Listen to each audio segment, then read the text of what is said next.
There was a time nga binako growing up meant following someone's footsteps. But I didn't have role models. I had warnings. People nga nagpasakit tuguban or nag-live nga murag daan ng napildi. Mga lugar nga dili safe para mangandoy, and emotions that were never talked about. Just spirit. Dinhin ako na learn that the body remembers. Pain lives in it, and is part of my story. Pero bisan ato nga time, I was watching. I was learning. Not from inspiration, pero tungod sa survival. Ug ginahinay, nakita na ako akong self, the real me, in the quiet moments of reflection. Not all of us are dealt the right cards, but I realize I can reshuffle my deck. Pwede ko choose differently. There's freedom ug responsibility. My life is mine to shape.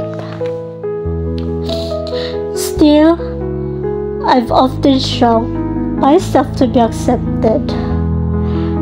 Change how I spoke, held back my laughter, and hid my sadness. All because I feared being cold too much. But I learned na akong pagkatao is also shaped sa akong connections.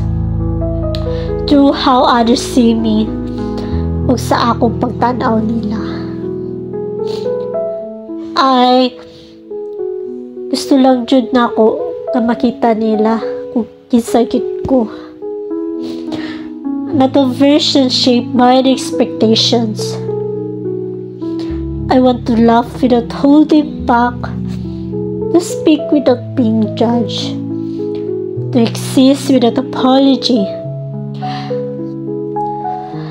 Karon, I understand na authenticity is not selfish. Kinahanglan gyud siya. To be real, to be whole, to stop fitting in the boxes I didn't create.